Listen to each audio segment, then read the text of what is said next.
So yeah, now I want to talk about this message I got from a Chinese Canadian, and his family's been in Canada for almost 200 years, since the 1850s, and I guess he's feeling really conflicted and between what's going on with China and Canada, and I think he's from Hong Kong. Now, if you know the difference between Cantonese and the Mandarin, at least the people from Hong Kong, up until recently, not that long ago, within our lifetime, they all carried British passports. British. Imagine being born in Hong Kong and your passport says British. Okay, so Britain, Hong Kong was part of the British Commonwealth. And these people carried our passports. And another thing I want to say is, look, the entire white nationalist movement is complete controlled opposition. All these mainstream people you're watching, if they haven't been in jail and literally had their lives completely destroyed, they're probably not the real deal. And even if they have been to jail, it doesn't prove anything. They could be. If you look at the January 6th event, confirmed, FBI completely staged it. FBI agents were responsible for orchestrating it, getting people into the Capitol building. So you have American tax dollars funding this stuff, funding these ops to get Americans incriminated, arrested, create this threat. Charlottesville, if you look at some of the main organizers too, they're informants. I'm pretty sure the guy who's in charge of the Proud Boys is also, I don't know, he's an FBI informant. The point is that a lot of these guys in the FBI aren't our friends. A lot of these events are staged, and the white nationalist movement is completely hijacked. Okay? Completely. Control your opposition. If the ADL is saying these people are bad, those people are bad, it's probably because they're controlled opposition. Okay? I don't trust any of them. I don't trust any of them.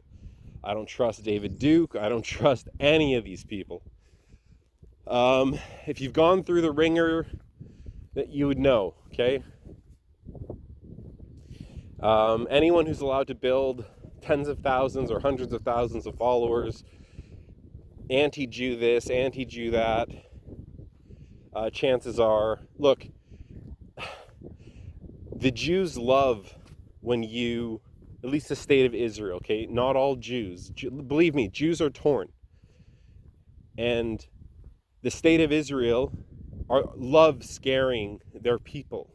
Orthodox Jews love scaring. They use fear of the Goy, fear of the Gentiles, to keep their people in check. What keeps people from sort of crossing that line? Gentiles will kill you. Gentiles will kill you. What they do is they don't make you think this is good, but it's forbidden. It's why would you even want that? What were you taught about the Holocaust? Ultimately, the lesson of the Holocaust is stay as insulated and as isolated as possible. So that's really the lesson that you grow up with. They say to people like us, you want to go mingle with them, look what right. could happen. Okay? A lot of the attacks on Israel are done by Israel to scare their people into saying, you see, look at the threats. So the entire white nationalist movement is hijacked. And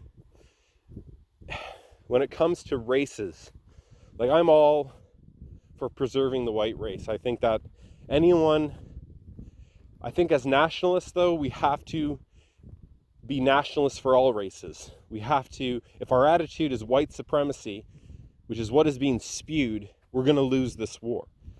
As much as we defend white people's rights to exist, we also have to defend the right for other nations' rights to exist. This is a big world, and we all can have our own plot of land.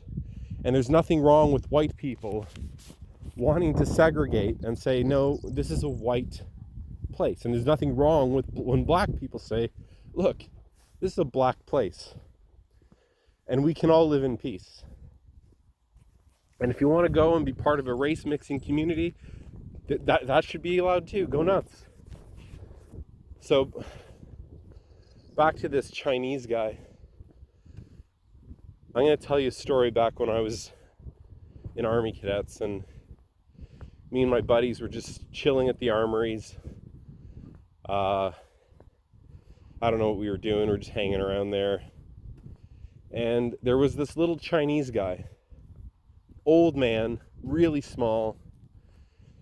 And he used to come into our armories. He was part of something called the Royal Canadian Legion, which is like our veterans association, like the VA, but the Canadian version's the Royal Canadian Legion. And he walked by, and all my friends started to laugh at him and just make fun of him and crack Chinese jokes. And the reason they did this is because if you looked on his chest, he had a set of gold maple leaf parachute wings. So I'm going to tell you now, in the Canadian military, we have 3 sets of jump wings. You have your cherry wings, which are red, standard issued. You complete your 5 basic military jumps, do your physical fitness, you get awarded your cherry wings. Any soldier can get these if they do the parachute course. Then you have white jump wings, and the white jump wings, all they mean is you were part of the parachute regiment, which we don't have anymore. Our parachute regiment was disbanded because, well, that's a whole other story. They took our parachute regiment away, which were our elite soldiers. They tortured some kid and some people in Somalia, and then there's some bad hazing. I don't know. It's a big story.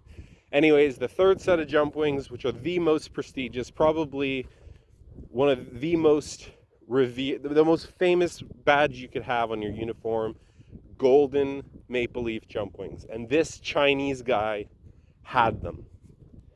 So my friends were more jealous, because these are jump wings we will never, ever in our lifetime get. To get your golden maple leaf jump wings, it means you jumped into combat. You're a combat jumper. And this little tiny old Chinese man had them on his chest, and none of us could figure out why. And my buddies immediately just began insulting him. But me, what I did is I went up to the guy who ran the Legion, who was there too, and I asked about that Chinese guy. I said, "Hey, what's that guy's story?" And he told me the story, and told me how when he first applied at the Legion, I asked for his papers. He didn't have them, so I denied him entry. And he immediately thought it was a racist thing. But then the Chinese guy came back the second time with his papers. And another white guy at the Legion also said he was a soldier, but he didn't have his papers either. And he was denied to come into the Legion. And the Chinese guy was really happy he saw that, because he looked at the guy running the Legion. And he said, "Oh, I thought you just did that because I was Chinese." And he said, "No, you don't have your papers, you don't get in." Anyways, this Chinese guy wasn't a Canadian citizen during the war. But he signed up, and he was part of something called the 136 Force. He was part of an elite Canadian parachute unit only made up of Asians. Canadian paratroopers that spoke Chinese, looked Chinese, because there were a lot of British prisoners of war trapped in China. And China was kind of having a 3-way civil war. There was Japan, there was China, and then the communist Chinese, and they were all kind of fighting pro-Chinese. There were Chinese that were pro-Japan, Chinese fighting for the Chinese government. Then you had the communists. China was a total mess. And if they parachuted white guys into China, well, they'd get shot. So these Chinese Canadians who didn't even have Canadian citizenship were told, you will get your Canadian citizenship. So he was part of an elite Chinese Canadian airborne unit. No one knows about them. Very few people talked about them. I had no idea they existed. And his job was to go behind enemy lines, sabotage the enemy, rescue white soldiers. This Chinese guy risked his life, fought against his own people to save white Canadians, British, Australians, any white person that was trapped behind enemy lines. See, this guy can move around China better than us. He understood the language. And how did we thank him? Well, my friends just ridiculed him. Made every Chinese joke you could think of. And then when I went over, talked to the guys at the Legion, said, who's that Chinese guy? Man, I just felt terrible. I felt pride, how proud I was of this man, and how ashamed I was of the things my friends were saying, not knowing that this guy risked his life to save white people just so he could become Canadian and be like one of us. So, as much as I fight for white nationalism, we have to put some things into perspective. It's not about white supremacy. And there are an enormous amount of non-whites who are fighting for us, fighting harder for us. And merit needs to be a factor here. When I was part of the nationalist group in Quebec, we were fighting Antifa on the streets. I wasn't fighting Jews, wasn't fighting blacks. I was fighting my fellow white Canadians, my fellow Quebecois. I was fighting white people who were destroying their own country. White people bringing in communism. And let me tell you, I would much rather have that Chinese guy who parachuted behind enemy lines to save guys like us. I'd rather have him in my trench fighting with me than any of those piece of shit, treacherous communists that I had to fight on the streets. All right? So what's going on right now? What are they not talking about? And I'm going to tell you right now, I think our biggest concern is they've moved all our factories to China. Climate change has destroyed the Western world. And we have to look at Israel. What are they doing in Israel? Have you noticed that Microsoft has moved to Israel? That most of the tech industry that controls all our computers, monitors all our phones, they're all moving to Israel. Israel is going to be the hub for cyberism, for the new age.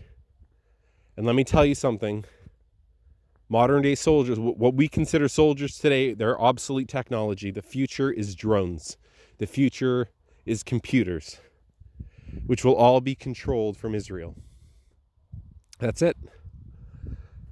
Now, I want you all to Google something called the Belt and Roads Initiative. And I want you to notice what Israel's doing, what these globalists are doing. They literally got us to blow up every single one of Israel's enemies in the Middle East. We blew up Syria, Lebanon, Libya, Iraq. I think Iran now is completely controlled opposition. And now China's coming in and rebuilding with our technology. China's coming in as the good guys. And what they're doing with this Belt and Roads Initiative, they're building roads from China through Russia and into Asia, and China through the Middle East and India and into Israel and then into Africa. Now, I want you to go back thousands of years. We're going to go back to the time of Abraham. We're going to go back to 2000 BC. And when God was promising Abraham this land. Do you think, let's just use some geography here to prove some stuff about the Bible. Do you think Abraham had any idea how valuable the land of Israel is or was? Nope. How could he? Nobody knew what the world looked like. The land of Canaan, Israel, first became powerful because it was an intermediary between the two great kingdoms of the Fertile Crescent, Egypt and Babylonia, Mesopotamia. And when we zoom out now, we can see that Israel and Egypt is where East and West meet, okay? The Mediterranean ends here, and the Rothschilds built the Suez Canal that then links into the Indian Ocean.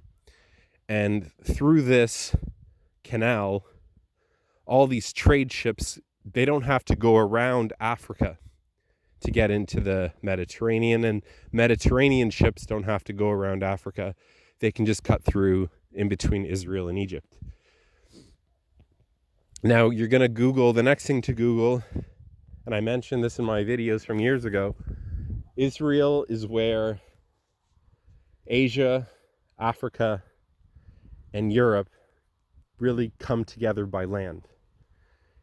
So not just the waterways, but also through land. Okay, this land is priceless.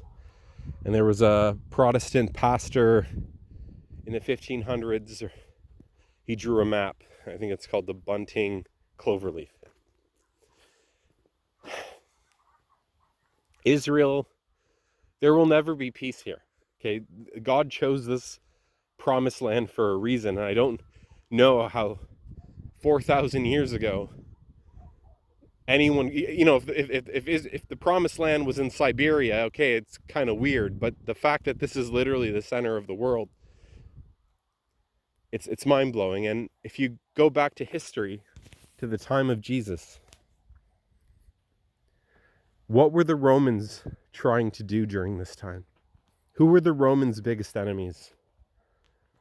The Parthians, okay? You could say the Persians.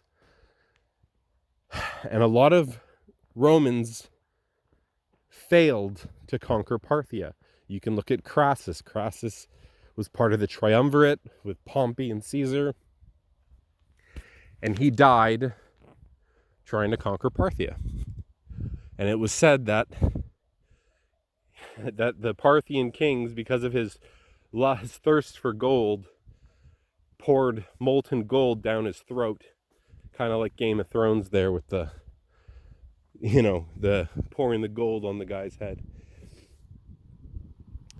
And why were the Romans pushing so hard to conquer Parthia? And it was because of the Chinese Silk Road.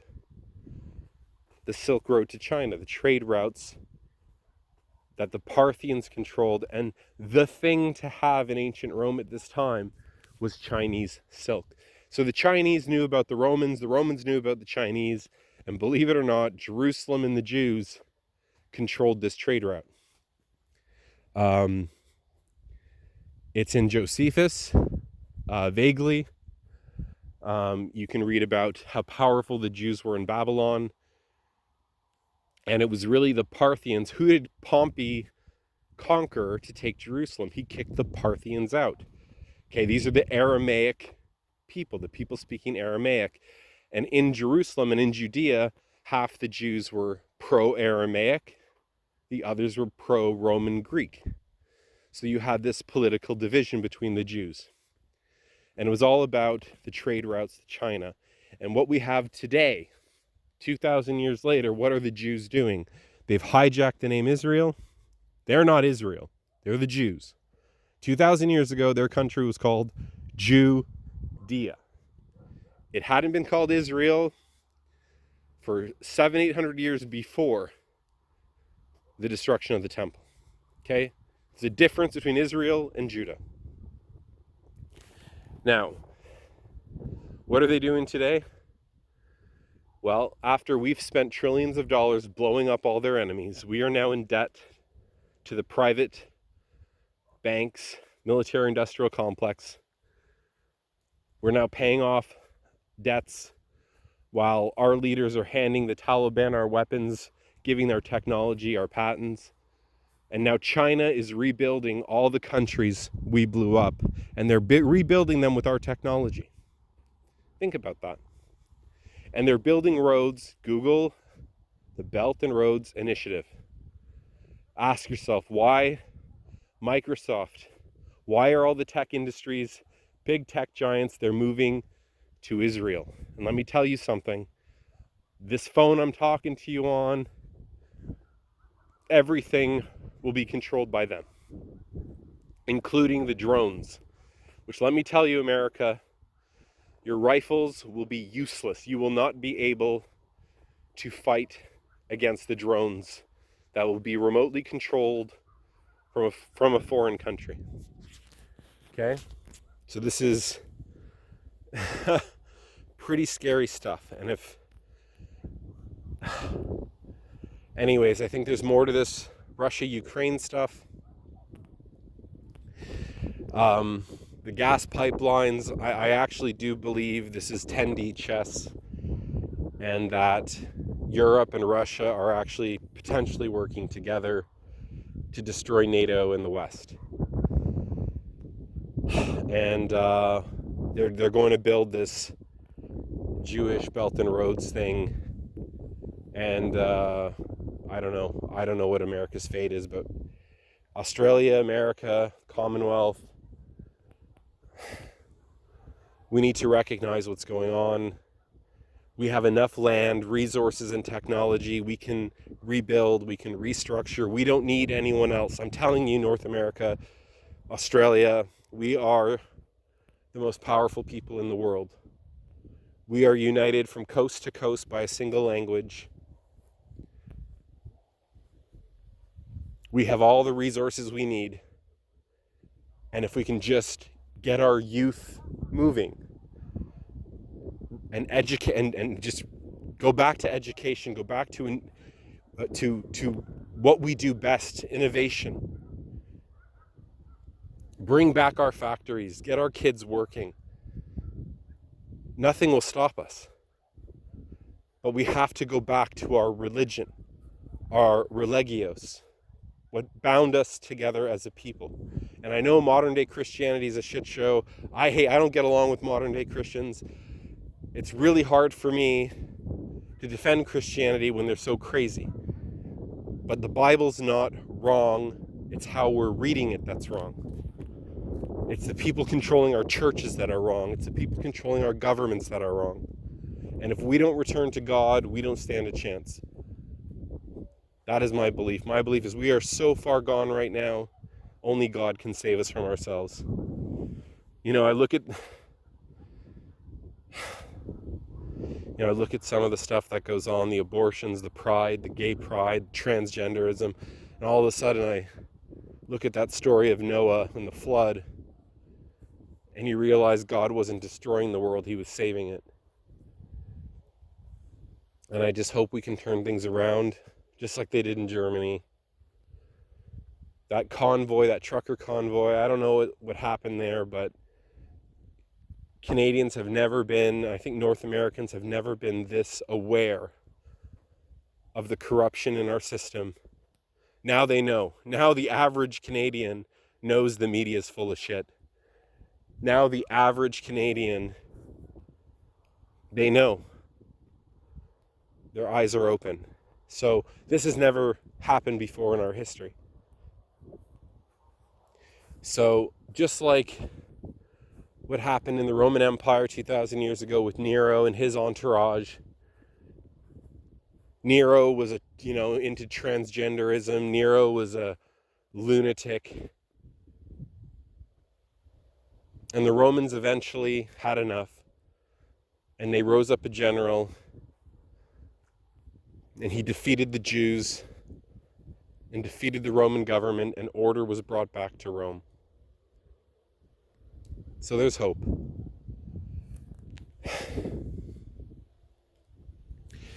And, you know, to Jews, like, look,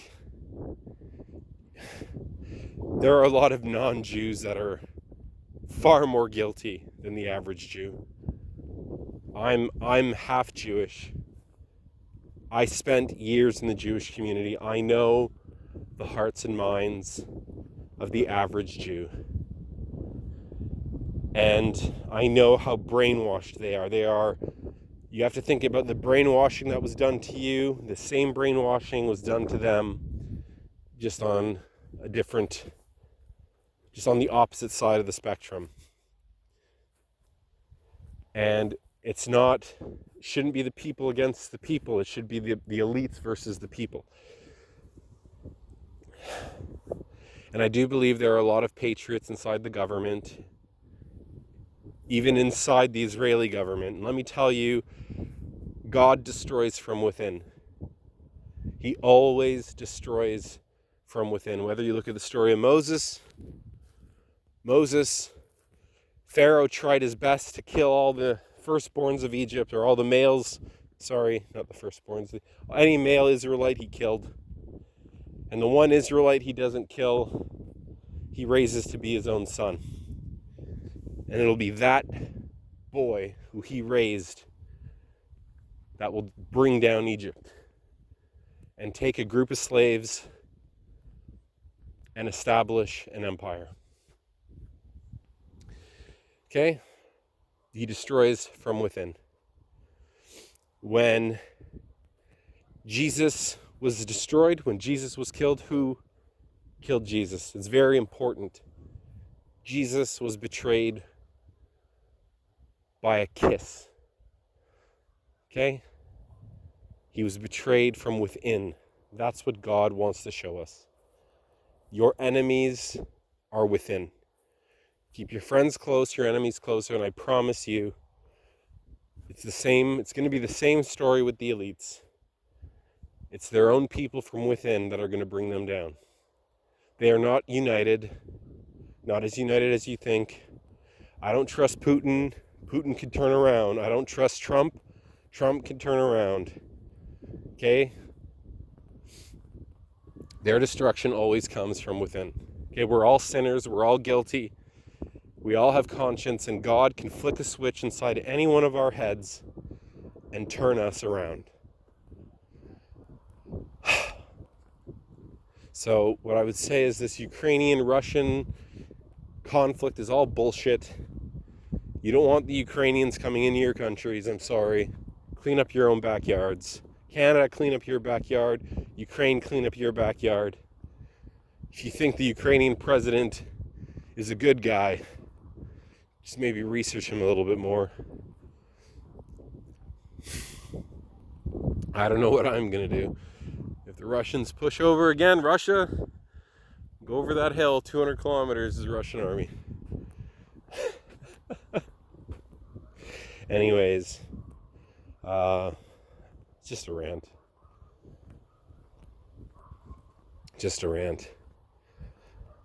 But be careful about the white nationalist movement. Anyone talking kikes, niggers, using this kind of just degenerate language, just be careful. We need clean-cut people, honest people. Look, you can fight the blacks, or you can fight with them. You can fight the Chinese, or you can fight with them. And I'm not saying to be pro Black Lives Matter or anything like that. I'm saying to support white nationalism, which I do. We have to support all nationalities. Hitler had blacks in his army. He had Indians in his army. He had Muslims in his army.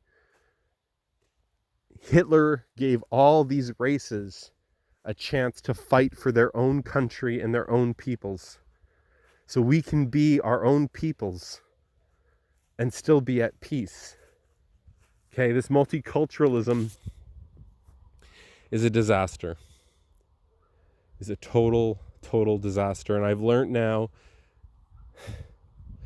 how dangerous race mixing is. And it's not because, look, I'm not even fully against race mixing. If you truly love someone,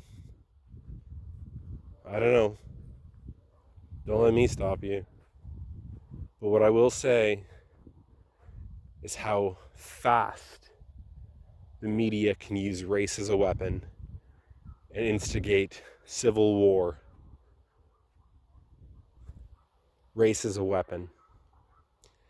And if it's an all-white community, if it's an all-black community, race cannot be used against us. And I see power in that. And I see we have to be very, very careful about who we let into our countries.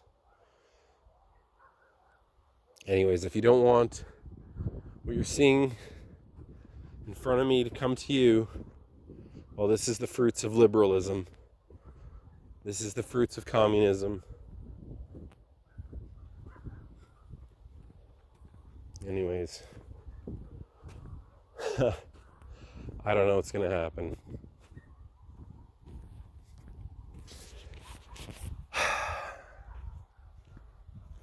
I'm very proud of the trucker convoy, but I just don't know what the point of it was. They're seizing bank accounts. Justin Trudeau will go down as the biggest traitor in Canadian history. You know, he unleashed the Emergencies Act, which is the War Measures Act, just with a cuter name. Seizing people's bank accounts, spying on Canadians, trying to move us to a digital currency, digital IDs. You know, smart cities, everything will be surveillance. And like, you know, I don't want to say I'm pro smart cities, pro everything being surveillance, but you know what? There are a lot of sick people out in this world. You ever watch serial killer videos? And the only reason the serial killer got caught was because there was a camera. Someone had a camera. You know? Yes, hi dog. So as much as and I want you to understand from a biblical perspective, when you are a degenerate, disobedient people, God will bring the law on you. God will bring bondage on you because you're a bad person. Yeah, okay, yes, dog. I'm leaving. See, look, you gotta be careful. So yeah, I'm against all this government surveillance. Oh man. But at the same time, when you're an irresponsible, yes, dog, people, God will bring the law on you. Oh, this sucks.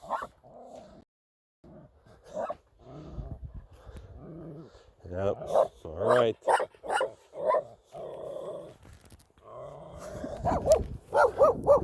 Yeah. Anyways, I guess that's it.